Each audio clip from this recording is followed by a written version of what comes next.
Hello guys, welcome back again sa channel ko. Grabe, mga kaibigan, hindi ko talaga mapigil ang maapektuhan sa nangyari kay Medeth. Isa na namang nakakagulat at masakit na kwento ng pambubuli ang lumabas, at sa pagkakataong ito, hindi lang basta-basta pang-aapi ang ginawa sa kanya. Brutal na brutal at sagad sa puso ang sakit. Ramdam na ramdam ko kay Medeth ang bigat ng daladala niya, hindi makatao, at hindi makatarungan.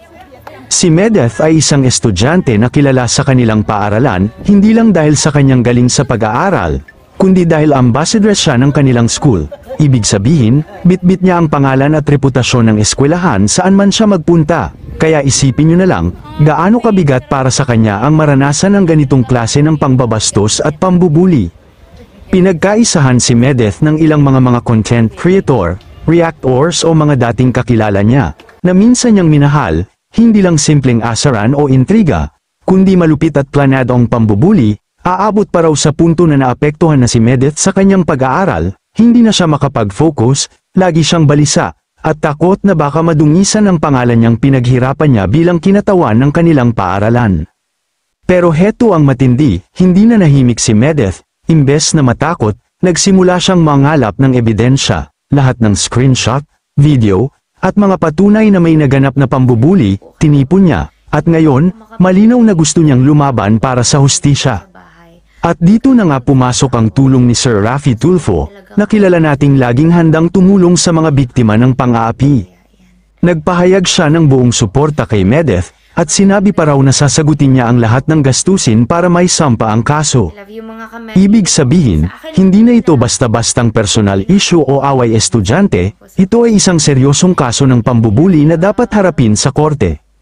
Ang mga taong sangkot, kasama na ang dating BFF ni Medeth, ay kailangan na ngayong humarap sa katotohanan. Sabi nga ni kung talagang wala kayong kasalanan, harapin niyo sa korte, doon natin malalaman ang totoo.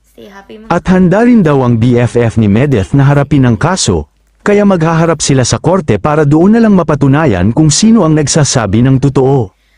Alam nyo, mga kaibigan, nakakabahala talaga kung paanong may mga kabataan ngayon na nagiging sobrang mapanghusga at marahas, lalo na sa social media, at hindi lang mga kabataan pati na rin mga matatanda na pero naging pasaway din sa lipunan, imbes na maging modelo sa mga kabataan sila pa ang ehemplo ng mga panghuhusga, panglalait at mapanirang puri.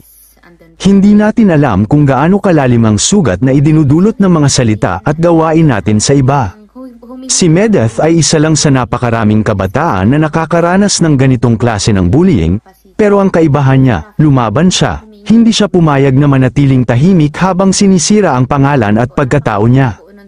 At ito dapat ang maging inspirasyon sa lahat, huwag matakot magsalita. Huwag hayaang i-recon ng iba ang dignidad mo, at higit sa lahat, manindigan para sa katotohanan at hustisya. Kaya suportahan natin si Medeth sa laban niya para sa hustisya. Sana maging aral ito sa lahat na ang pambubuli ay hindi biro, dahil sa huli, hindi lang reputasyon ang nasisira, kundi pati ang pagkatao at kinabukasan ng isang tao. Ako po si Jazz Zay TV, at tandaan ninyo, sa panahon ngayon, ang kabutihan at respeto, yan ang tunay na trending.